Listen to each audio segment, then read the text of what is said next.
اللہ سبحانہ و تعالیٰ نے سورہ شمس میں فرمایا، قوم سمود نے اپنی سرکشی کے سبب پیغمبر کو جھٹلایا۔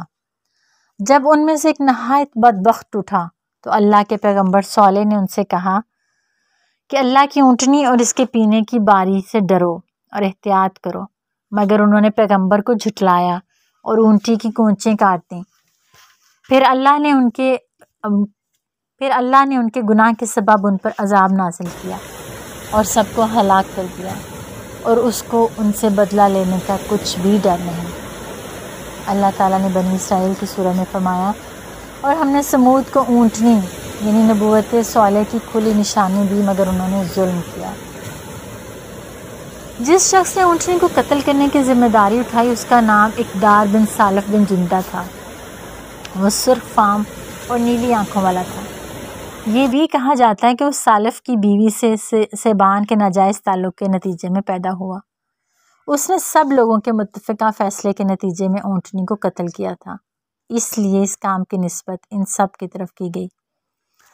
امام ابن جریر رحم اللہ اور دیگر مفسرین کا بیان ہے کہ قوم سمود میں 2 عورتیں تھیں۔ ایک کا نام صدوق بنت ماہیہ بن زہیر بن مختار تھا، جو مالدار اور اونچے گھرانے کی عورت تھی۔ اس نے قبیلہ اسلم کے ایک آدمی سے نکاح کیا لیکن پھر طلاق لے لی۔ اس نے اپنے چچا زاد مسدہ بن مہرج بن ماہیہ کو بلا کر کہا، اگر تم اونٹنی کو قتل کر دو تو میں تم سے شادی کر لوں گی۔ دوسری عورت کا نام انیزہ تھا، جو غنم بن مجلس کی بیٹی تھی۔ اس کی کنیت ام غنم تھی۔ یہ ایک کافر بڑھیا تھی۔ اس کا خامن زواب بن عمرو ایک رئیس تھا۔ اس عورت نے قدار بن سالف سے کہا، یہ میری 4 بیٹیاں ہیں، اگر تم اونٹنی کو قتل کر دو تو جس لڑکی سے چاہو گے شادی کروا دوں گی۔ چنانچہ یہ دونوں جوان اس کام کے لیے کمر بستہ ہو گئے اور قوم کے اور افراد کو بھی ترغیب دی۔ یوں مزید 7 افراد ان کے ساتھ آ ملے اور یہ کل 9 افراد ہو گئے۔ اللہ سبحانہ و تعالیٰ نے سورہ نمل کی آیت نمبر 48 میں انہی لوگوں کے بارے میں بتایا ہے کہ اور شہر میں 9 شخص تھے جو ملک میں فساد کیا کرتے تھے اور اصلاح سے کام نہیں لیتے تھے۔ ان 9 افراد نے باقی قبیلے کو بھی ساتھ ملانے کی کوشش کی تو لوگوں نے تائید کی۔ وہ اونٹنی کو قتل کرنے کے لیے گھات میں بیٹھ گئے۔ جب وہ اونٹنی پانی پی کر واپس آئی تو مسدہ نے جو چھپ کر بیٹھا ہوا تھا اس پر تیر چلا دیا، جو اس کی پنڈلی کی ہڈی میں پیوست ہو گیا۔ انیزہ اور اس کی بیٹیاں بھی قدار کی حوصلہ افزائی کرنے کے لیے آ گئیں اور انہیں جوش دلانے کے لیے اپنے چہروں سے نقاب الٹ دیے۔ قدار بن سالف نے جلدی سے اونٹنی پر تلوار سے حملہ کیا اور اس کی کونچیں کاٹ دیں۔ وہ زمین پر گر پڑی اور زور سے آواز نکال لی، جس سے اس کا بچہ چوکنا ہو گیا اور دور پہاڑ پر چلا گیا اور 3 بار بلبلایا۔ قدار نے اونٹنی کے گلے پر نیزہ مار کر اسے قتل کر دیا۔ یہ تفسیر ابن کثیر میں ہے۔ حضرت عبداللہ بن زمع رضی اللہ عنہ سے روایت ہے کہ رسول اللہ صلی اللہ علیہ وآلہ وسلم نے خطبہ کے دوران میں اونٹنی کا اور اسے قتل کرنے والے کا ذکر کیا اور فرمایا، اسے قتل کرنے کے لیے ایک بہادر سردار اٹھا جس کی بات مانی جاتی تھی، جیسے قریش میں ابو زمع ہے۔ حضرت عمار بن یاسر رضی اللہ عنہ سے روایت ہے کہ رسول اللہ صلی اللہ علیہ وآلہ وسلم نے حضرت علی رضی اللہ عنہ سے فرمایا، کیا میں تجھے نہ بتاؤں کہ سب سے زیادہ بدبخت کون ہے؟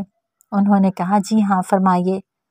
نبی کریم صلی اللہ علیہ وآلہ وسلم نے فرمایا، وہ 2 شخص ہیں، ایک تو سمود کا سرخ فام آدمی جس نے اونٹنی کو قتل کیا تھا، اور ایک وہ جو تجھے اے علی اس جگہ یعنی سر پر ضرب لگائے گا جس سے یہ داڑھی تر ہو جائے گی۔ اللہ اکبر۔ ان کے اس قول میں کئی انداز سے کفر کا واضح اظہار ہے۔ ان لوگوں نے سمود کی قوم نے ممنوع کام کا ارتکاب کر کے اللہ اور اس کے رسول کی نافرمانی کی، مخالفت کی، اونٹنی کو ہلاک کر دیا جسے اللہ نے اس کے لیے آیت یعنی نشانی اور معجزہ بنایا تھا۔ قوم سمود نے ایک ایسا کام کیا جس سے عذاب جلدی آ جائے، لہٰذا وہ 2 وجہ سے اس کے مستحق ہو گئے۔ ایک اس لیے کہ اللہ تعالیٰ نے عذاب کی شرط بیان فرمائی تھی کہ اونٹنی کو کسی طرح کی تکلیف نہ دینا ورنہ تمہیں جلد عذاب آ پکڑے گا۔ دوسری وجہ یہ ہے کہ انہوں نے عذاب کے جلد آ جانے کا مطالبہ کر دیا۔ کفر کی تیسری وجہ یہ ہے کہ انہوں نے اس رسول کی تکذیب کی جس کی نبوت اور سچائی کا ناقابل تردید ثبوت موجود تھا، اور انہیں اس کا پوری طرح علم اور یقین بھی تھا، لیکن کفر، ضلالت اور فساد نے انہیں مجبور کر دیا کہ وہ حق کو ناقابل فہم قرار دیں، اس طرح ان پر عذاب نازل ہو جائے۔ علماء کرام نے بیان فرمایا ہے کہ جب ان لوگوں نے اونٹنی کو قتل کیا تو اس پر سب سے پہلے قدار بن سالف لعنت اللہ علیہ نے حملہ کیا اور اس کی کونچیں کاٹ دیں، وہ زمین پر گر پڑی۔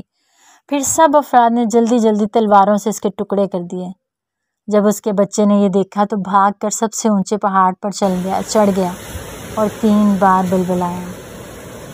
اس لیے حضرت صالح علیہ السلام نے فرمایا تمتعوا فی دارکم 3 ایام، اپنے گھروں میں 3 دن اور فائدہ اٹھا لو۔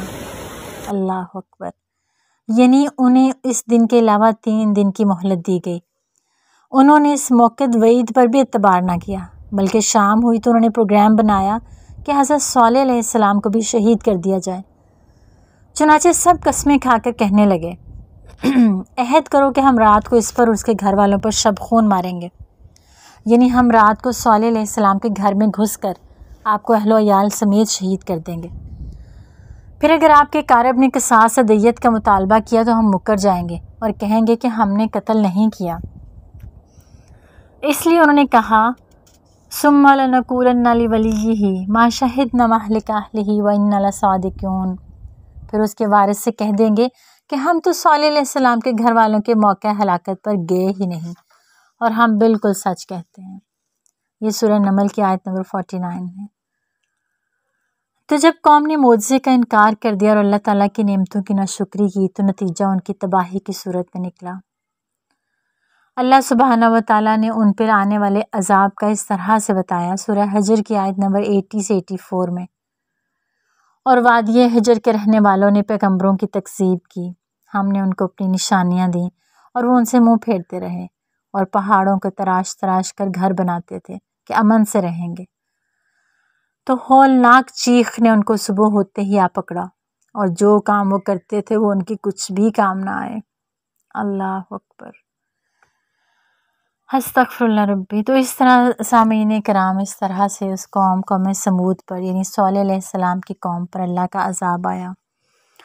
جن افراد نے حضرت صالح علیہ السلام کو شہید کرنے کی سازش تیار کی تھی، اللہ تعالیٰ نے ان پر ان کی قوم سے پہلے ہی عذاب نازل فرما دیا اور ان پر پتھر برسا کر کچل ڈالا اور تباہ کر دیا۔ جب مہلت کا پہلا دن یعنی جمعرات کا دن آیا تو ان کے چہرے بہت ہی زرد ہو گئے، جیسے صالح علیہ السلام نے فرمایا تھا۔ شام ہوئی تو انہوں نے کہا مہلت کا 1 دن تو گزر گیا۔ جب دوسرے دن یعنی جمعہ کی صبح ہوئی تو ان کے چہرے سرخ ہو گئے۔ شام ہوئی تو انہوں نے کہا مہلت کے 2 دن گزر گئے۔ جب مہلت کا تیسرا دن آیا یعنی ہفتے کی صبح ہوئی تو ان کے چہرے سیاہ ہو گئے۔ شام ہوئی تو انہوں نے کہا صالح کی کہی ہوئی مہلت تو ختم ہو گئی۔ جب اتوار کی صبح ہوئی تو انہوں نے خوشبو لگائی اور تیار ہو کر بیٹھ گئے اور انتظار کرنے لگے کہ دیکھیں کون سا عذاب آتا ہے۔ انہیں معلوم ہی نہیں تھا کہ ان کے ساتھ کیا سلوک ہونے والا ہے اور ان پر کس طرف سے عذاب آنے والا ہے۔ سامعین، بہت ہی گرامی قدر سامعین، یہاں بہت ہی توجہ طلب بات ہے۔ جب وہ لوگ خوشبو لگا کے اور تیار ہو کے بیٹھ کے انتظار کر رہے تھے، جب سورج طلوع ہوا تو آسمان سے ایک شدید قسم کی آواز آئی اور نیچے سے زلزلہ آ گیا، چنانچہ تمام افراد کی روحیں پرواز کر گئیں، وہ مر کے بے حس و حرکت اور خاموش ہو گئے۔ اللہ اکبر، وہ اپنے گھروں میں جیسے بیٹھے تھے ویسے ہی بیٹھے بیٹھے بے جان اجسام میں تبدیل ہو گئے اور حرکت بھی نہ کر سکے۔ ان میں سے صرف ایک لونڈی زندہ بچی جو چلنے پھرنے سے معذور تھی، اس کا نام کلبہ بنت سلک تھا اور اسے ذریعہ بھی کہتے تھے۔ وہ پکی کافرہ تھی اور صالح علیہ السلام کی سخت دشمن تھی۔ جب اس نے عذاب دیکھا تو اسے چلنے کی طاقت مل گئی، چنانچہ وہ انتہائی تیزی سے بھاگی حتیٰ کہ عربوں کے ایک قبیلے کے پاس جا پہنچی۔ اس نے تمام چشمدید واقعہ سنایا اور قوم پر آنے والے عذاب کی خبر دی، پھر پانی مانگا۔ جب اس نے پانی پیا تو وہ بھی مر گئی۔ اللہ تعالیٰ نے فرمایا کَأَن لَّمْ يَغْنَوْا فِيهَا، یوں محسوس ہوتا ہے کہ وہ کبھی یہاں بسے اور آباد ہی نہیں ہوئے۔ یعنی سمود کی قوم اس طرح سے فنا ہو گئی گویا وہ کبھی تھے ہی نہیں۔ حضرت صالح علیہ السلام نے قوم کی تباہی اور بربادی پر نہایت غم اور حسرت کا اظہار فرمایا۔ اللہ تعالیٰ نے ان کی اس کیفیت کو یوں بیان فرمایا سورہ اعراف میں، پھر صالح ان سے نا امید ہو کر پھرے اور کہا، ہے میری قوم، میں نے تم کو اللہ کا پیغام پہنچا دیا اور تمہاری خیر خواہی کی، مگر تم ایسے ہو کہ خیر خواہوں کو دوست نہیں رکھتے۔